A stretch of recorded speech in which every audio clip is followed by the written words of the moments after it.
Minasan, kita memasuki alur cerita bagaimana Maki membantai klan Zenin. Sebelum saya lanjut, jangan lupa like, komen, dan subscribe ya. Oh iya, siapa tahu ada yang ingin berdonasi? Silakan klik link Saweria yang ada di deskripsi ya. Diawali dari Maki yang telah datang di markas klan Zenin. Namun, ia disambut oleh Naoya yang menyebut wajah Maki tampak mengerikan. Luka itu tidak akan sembuh, lantas apa yang akan Maki lakukan sekarang? Maki pun memaki Naoya yang hanya melihat pantat perempuan saja tanpa bisa membedakan wajahnya. Namun Naoya menanyakan, apa yang akan Maki si sampah lakukan? Maki tidak bisa memakai teknik kutukan ataupun melihat arwah terkutuk. Wajah Maki satu-satunya kelebihan tapi sudah hancur sekarang. Naoya yakin Maki tidak akan bisa menemukan pasangan hidup kalau begitu. Maki pun protes. Ucapan Naoya terlalu kejam. Tetapi Naoya melanjutkan, haruskah ia menghajar Maki sama seperti dulu? Jadi, Maki harus menjawab pertanyaannya, apa yang akan Maki si sampah lakukan? Apakah akan ikut saja seperti Okotsu Yuta dan Megumi? Kita pun diperlihatkan beberapa saat kemudian ketika Maki berjalan memasuki gudang alat kutukan. Namun dalam perjalanan, Maki bertemu dengan ibunya yang menyuruhnya kembali. Itu karena mereka tidak memperbolehkan akses ke dalam gudang alat kutukan. Maki yang memegangi kunci gudang alat kutukan lalu memberikan alasan jika ketua klan Zenin sudah mengizinkannya. Kilas balik pun diperlihatkan ketika Maki sedang berbicara serius dengan Megumi. Megumi sangat terkejut karena ia ditunjuk menjadi ketua klan Zenin sebagai permintaan terakhir dari Naobito Zenin. Megumi pun langsung menolaknya karena itu terlalu melelahkan. Maki menjelaskan itu bukan sesuatu yang bisa ditolak begitu saja. Maki meminta Megumi untuk menerima tawaran ini karena Naobito akan mewariskan semua aset klan Zenin pada Megumi, mulai dari uang hingga alat kutukan. Jika Megumi menjadi ketua, Megumi akan menerima informasi dari ketiga klan dan markas Jujutsu. Itu akan membuat perbedaan yang besar pada posisi mereka mulai sekarang. Megumi menanyakan, kenapa bukan Maki saja yang menerima itu sendiri? Maki tampak kesal karena tidak akan ada yang setuju dengan diri Maki yang seperti ini. Lagi pula, Megumi lah yang mewarisi teknik turun-temurun dan menguasai domain expansion. Gojo bahkan mengawasi Megumi. Maka dari itu, Megumi harus segera memutuskannya. Megumi menanyakan, apakah persetujuan dan yang dipikirkan klan Zenin itu penting? Lantas, keuntungan yang Maki sebutkan tadi, Maki bisa mendapatkannya selama Maki menjadi ketua. Padahal sebenarnya Megumi hanya tidak ingin melakukannya saja. Maki pun tampak murung dengan mengatakan bahwa ia masih belum cukup layak. Kalau itu Maki, ia bahkan belum bisa mengisi ruang mengganti Mai. Megumi pun langsung paham. Kembali kita diperlihatkan teriakan dari ibu Maki yang menyuruhnya kembali. Kenapa? Kenapa Maki selalu begini? Ibu Maki meminta sekali saja dalam hidupnya buat ibunya merasa bangga terhadap Maki. Namun, Maki terus berjalan meninggalkannya. Maki yang telah tiba di pintu gudang lalu membuka gembok dengan kunci yang dipegangnya. Maki pun memasuki ruangan itu, tapi betapa terkejutnya Maki karena ia justru disambut oleh ayahnya sendiri, yaitu Ogi Zenin. Ogi mengatakan, di sini sudah tidak ada alat kutukan. Ia sudah menduga rencana Maki dan membuang semuanya. Betapa terkejutnya Maki yang melihat Mai yang sudah terkapar di lantai dan dikalahkan oleh ayahnya. Mai menanyakan, kenapa Maki justru datang ke sini?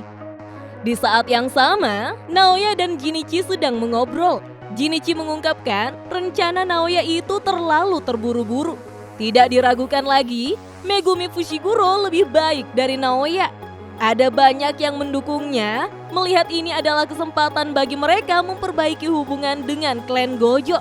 Tapi mereka tidak bisa setuju dengan menyerahkan semua aset klan pada Megumi. Naoya yang cemberut pun protes, kenapa mereka lambat sekali bertindak? Jinichi menjelaskan, Megumi sudah membuat hubungan yang bagus dengan klan Gojo dan juga dengan Noritoshi Kamo sebagai ketua generasi selanjutnya di klan Kamo. Jika mereka membunuhnya tanpa alasan yang bagus, itu hanya akan memperburuk posisi mereka di antara klan yang lain. Dan mereka akan tertinggal jauh di dalam perebutan kekuatan. Naoya pun paham, namun mempertanyakan, kenapa harus sekarang? Jinichi pun mengingatkannya untuk memperhatikan peringatan dari markas Jujutsu. Gojo Satoru telah dikeluarkan secara permanen dari dunia Jujutsu karena dianggap sebagai komplotan dalam insiden Shibuya. Membuka segelnya akan dianggap sebagai tindakan kriminal. Tidak mungkin mereka tidak memanfaatkan momen ini, jadi mereka akan mengeksekusi Megumi, Maki, dan Mai karena telah bersekongkol untuk membebaskan Gojo Satoru. Dan itulah alasan mengapa Ogi Zenin kini menghadapi Maki dan Mai. Naoya pun menertawakan hal itu karena membunuh putrinya sendiri pasti akan memberikannya kredibilitas lebih. Jinichi menimpali, dengan begitu kepercayaan markas Jujutsu pada klan mereka akan menjadi kuat. Naoya menanyakan, apakah Paman Ogi akan setuju? Rupanya Ogi lah yang awalnya menawarkan ini. Kita pun diperlihatkan Ogi yang mengaktifkan teknik rahasia Falling Blossom Emotion. Dijelaskanlah bahwa teknik Falling Blossom Emotion merupakan penanggulangan untuk domain expansion saat digunakan untuk pertarungan pedang. Teknik itu menutupi pedang dan penggunanya dengan energi terkutuk untuk menyerang apapun yang bersentuhan dengannya. Dalam persiapan untuk kemungkinan terburuk saat dihadapkan dengan alat kutukan yang tidak diketahui dari Maki atau Mai, serta bersiap untuk menyerang sekuat tenaga. Ogi masih siaga untuk situasi yang tidak terduga. Sementara itu, Maki menggunakan mahakarya Juzoku Miya alat terkutuk Dragon Bone. Ia menyerap kekuatan, energi terkutuk, dan mengeluarkannya dari pedang sesuai keinginan pengguna. Memanfaatkan fakta bahwa lawan Maki tidak menyadari kemampuan alat terkutuk itu, Maki akan berpura-pura memasuki duel serangan tunggal sambil berniat menyerang untuk kedua atau ketiga kalinya. Ogi yang bersiap menarik katananya menanyakan, apakah Maki tahu bahwa kakaknya lah yang dipilih sebagai ketua dan bukan dirinya? Maki dengan siaga justru menjawab, itu karena ayahnya itu adalah bajingan yang tidak keberatan membunuh anaknya sendiri. Dan pertarungan pun tidak terelakkan. Ketika Ogi menyerang, Maki membalikan Dragon Bone pada genggamannya. Kemudian, Maki mampu memblokir tebasan pertama Ogi dan melanjutkan dengan serangannya sendiri. Maki memanfaatkan momentum yang diberikan oleh energi terkutuk yang ditembakkan dari bagian belakang pedangnya. Ogi mencoba menangkis, tetapi bilah katananya patah, sehingga Maki bisa berada di belakang ayahnya dan melakukan serangan terakhir. Namun, Ogi membalas serangan Maki. Ia menebas putrinya sendiri. Dengan sangat cepat, Ogi berbalik dan membalas serangannya dengan teknik kutukannya yang membara, menebas Maki bahkan sebelum bilah patahnya menyentuh tanah. Mata Maki yang terluka kembali tertebas, kacamatanya pecah, dan perut bagian bawahnya juga teriris akibat serangan itu. Dengan luka yang parah, Maki tidak mengerti apa yang terjadi sampai dia menyadari bahwa pedang Ogi telah digantikan oleh api dari teknik kutukannya. Saat Maki telah dikalahkan, Ogi menitikkan air mata dan mengungkapkan bahwa dia tidak bisa menjadi kepala klan karena anak-anaknya adalah sebuah kegagalan. Setelah dikalahkan dan kehabisan darah, baik Maki dan Mai terluka parah dan dibiarkan mati oleh ayah mereka. Ogi menyeret mereka berdua sambil terus berbicara tentang Maki yang mematahkan pedang dan menilai jika jarak mereka akan lebih dekat. Tapi Maki melangkah terlalu jauh. Itulah kenapa mereka adalah sebuah kegagalan. Ogi adalah shaman jujutsu, bukan pendekar pedang. Sebuah kegagalan seperti mereka malah menilai Ogi dengan standar mereka, itu sungguh menggelikan. Ogi menjelaskan kembali mengapa dirinya tidak bisa menjadi ketua klan karena mereka berdua. Teknik kutukan Naobito Zenin baru saja dikembangkan. Mau itu kebetulan atau tidak, itu bukanlah masalah karena Ogi tidak pernah tertinggal dari kakaknya itu sebagai shaman kecuali pada satu hal, kemampuan anak-anaknya. Kita pun diperlihatkan Maki dan Mai yang dibandingkan dengan Naoya. Menurut Ogi, anak-anak seharusnya tidak boleh menghambat orang tua mereka. Rupanya Mai masih sadar. Mai berkomentar pada ucapan ayahnya itu bahwa saling menjatuhkan satu sama lain dianggap kehormatan di negara ini. Namun Ogi justru melemparkan keduanya ke ruangan yang dulunya digunakan untuk latihan dan menghukum. Di dalam ruangan itu berisi kutukan tingkat 2 ke bawah. Meskipun mereka takut pada Ogi, tapi mereka akan keluar dan memakan Maki serta Mai. Ogi terus berceramah tentang batasan surgawi sebagai anugerah fisik yang tidak sespesial itu. Mereka para shaman bertarung dengan tubuh yang terlatih dan ditingkatkan dengan energi kutukan. Semua shaman di luar sana memiliki kekuatan seperti Maki. Ogi lantas berjalan pergi sambil mengucapkan selamat tinggal pada noda kegagalan dalam hidupnya itu. Mai pun memastikan apakah Maki masih hidup dengan memegangi dadanya. Mai selalu mengira ini akan terjadi suatu hari nanti. Mai pun mendekatkan bibirnya pada bibir Maki seakan memberikan bantuan pernafasan. Dan saat itulah Maki tersadar di dunia imajiner bersama Mai. Seharusnya Maki memahami teknik kutukan konstruksi milik Mai. Namun Mai tidak bisa membuat benda yang besar atau kompleks. Apalagi Mai memiliki luka saat Ogi menebasnya, sehingga Mai akan mati kalau ia menciptakan benda itu. Mai pun berjalan menelusuri lautan sambil mengucapkan selamat tinggal pada Maki yang menjadi sendiri. Namun Maki tidak mengerti apa yang dikatakan oleh Mai dan memintanya untuk kembali. Mai menceritakan ia sudah mengetahui sejak dulu alasan mengapa anak kembar adalah pertanda buruk bagi shaman. Untuk mendapatkan sesuatu, kau harus mengorbankan sesuatu. Itu bukan hanya terbatas pada sumpah pengikat. Itu memiliki prinsip yang sama dengan menjadi kuat melalui pengalaman yang menyakitkan. Tapi tidak seperti itu bagi anak kembar karena kembar monozigot dianggap sebagai satu individu di dunia jujutsu. Mai dan Maki adalah satu. Dan Mai harus membuat keputusan drastis untuk memastikan saudara kembar tercintanya tetap hidup. Karena meskipun Maki berusaha sekeras mungkin untuk menjadi kuat, itu akan percuma saja. Lagi pula, Mai tidak berniat untuk menjadi lebih kuat. Mai bisa memakai teknik kutukan, tapi Maki tidak bisa. Jadi tidak ada gunanya. Itu artinya, selama Mai masih ada, Maki akan selalu setengah-setengah. Maki yang telah paham lalu berlari mengejar Mai dan memintanya kembali. Tetapi Mai mengulurkan tangannya untuk meninggalkan sesuatu. Mai berpesan agar Maki membuang semua yang lain. Mai akan membawa semuanya bersama Maki, termasuk energi kutukan.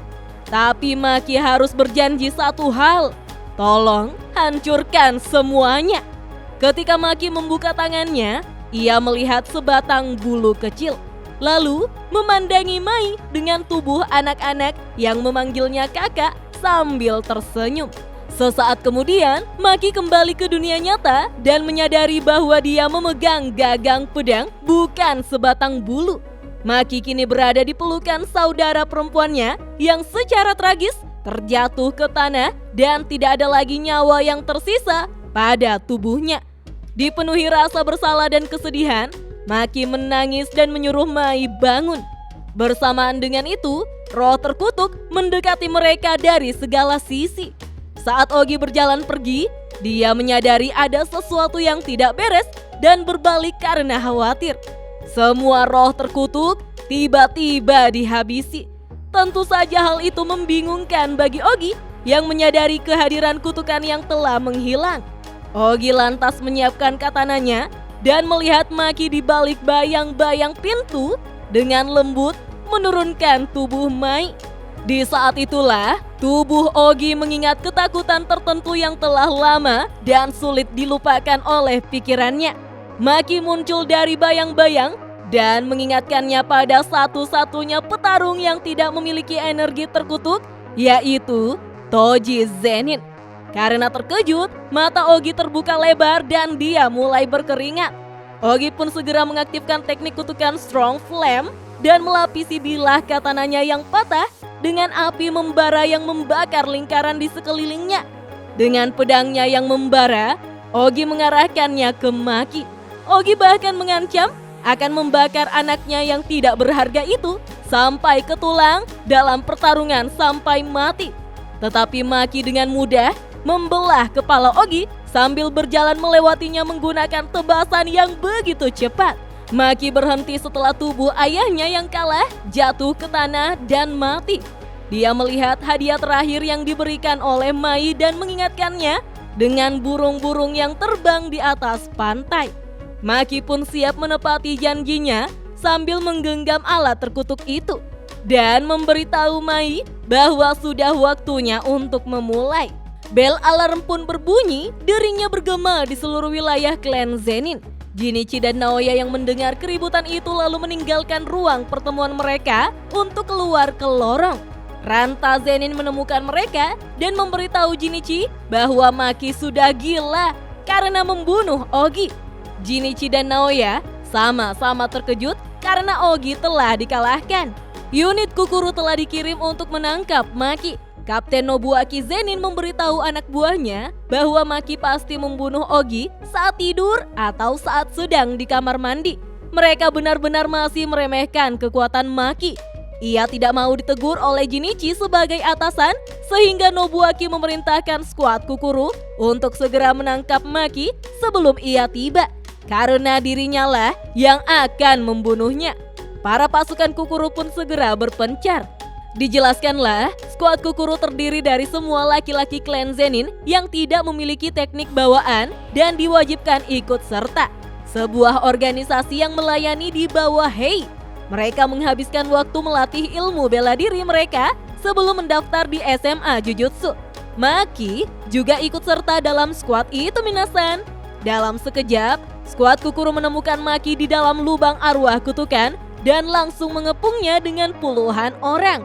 Maki berdiri sendirian sambil memegangi Dragon Bone dan Split Soul katana yang ditinggalkan oleh Mai. Saat ini, Maki hanya bisa memikirkan adiknya. Seperti pertanyaan Naoya, Maki juga menanyakan apa rencananya. Apakah dia seharusnya menyerah menjadi shaman bersama Mai? Maki berpikir itu mungkin jawaban yang benar selama ini dan meminta maaf kepada saudara perempuannya. Sekarang, skuad Kukuru pun menyerang. Sementara Maki mengingat permintaan terakhir Mai untuk berjanji padanya menghancurkan semuanya. Maki pun membuka matanya tepat ketika salah satu pria mencoba menebasnya dengan katana. Maki menghindari serangan sambil memotong kedua tangan pria itu dengan satu gerakan cepat. Kemudian, Maki melompati punggung pria itu dan menebas beberapa anggota Kukuru lainnya sebelum memenggal kepala pria itu. Terlepas dari jumlah mereka, skuad Kukuru bukanlah tandingan Maki. Bahkan, Maki dengan mudah membunuh satu demi satu dari mereka dengan cara yang brutal. Di saat Nobuaki datang, ia mengharapkan Maki sudah dihabisi. Tapi, dia justru terkejut melihat semua anak buahnya telah diubah menjadi mayat berdarah oleh Maki yang sama sekali tidak terluka. Kemudian, Maki menyadari gelombang energi terkutuk di dekatnya. Itu datang dari Chojuro Zenin di aula sebelahnya.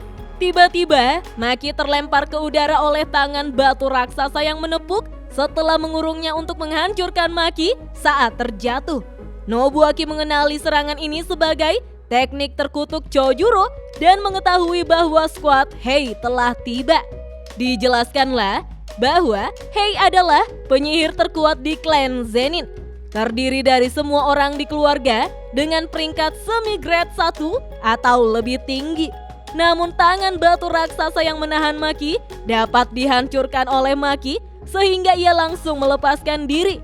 Nobuaki dan Chojuro berusaha menghentikannya sambil bertanya-tanya Bagaimana bisa Maki bergerak setelah terkena teknik kutukan Chojuro? Tapi Maki dengan sangat cepat justru memasukkan tangannya ke tenggorokan mereka. Bisa diperhatikan dengan gambar Gege Akutami Sensei yang amburadul karena pada saat itu ia sedang sakit minasan. Maki lantas menggorok leher keduanya hanya dengan tangan kosong. Maki membunuh mereka berdua sebelum mereka bisa bereaksi. Ranta pun menggunakan teknik kelumpuhan dengan tatapannya, yaitu paralyzing gaze, untuk menahan Maki di tempatnya. Kemudian berteriak agar Jinichi menghabisinya. Di saat Jinichi bergegas melakukan hal itu, Maki melawan dengan paksa, sehingga ia keluar dari teknik kelumpuhan Ranta. Reaksi ini sangat melukai mata Ranta, memicu kekhawatiran Jinichi. Meski mengalami pendarahan hebat di beberapa tempat di wajahnya, Ranta memastikan untuk memberitahu Jinichi bahwa Maki telah menjadi seperti Toji. Toji tidak menghancurkan klan Zenin, tetapi Maki akan melakukan hal itu jika Ranta dan Jinichi tidak membunuhnya saat ini juga. Jinichi pun menggunakan teknik terkutuknya untuk meluncurkan beberapa tinju raksasa yang digerakkan oleh energi terkutuk yang menghujani dari langit. Teknik ini menghantam segala sesuatu yang ada di dekatnya, membuat Ranta yang telah buta lalu percaya bahwa mereka telah berhasil. Tetapi Ranta jatuh berlutut dan menyerah pada luka yang dialaminya itu. Sementara Maki berjalan keluar dari debu dan asap dengan membawa kepala Jinichi yang terpenggal. Maki berjalan melewati Ranta dan melemparkan kepala Jinichi ke dalam kolam tanpa sedikit pun penyesalan. Sekarang Naoya datang sambil mengejek Maki sebagai orang yang kejam dan tidak punya hati. Rupanya Naoya adalah ketua dari skuad Hei. Maki hanya menjawab dengan singkat, "Tidak, karena hatinya telah diambil darinya." Nah minasan, bagaimanakah pertarungan Maki melawan Naoya? Apakah akan berlangsung sengit?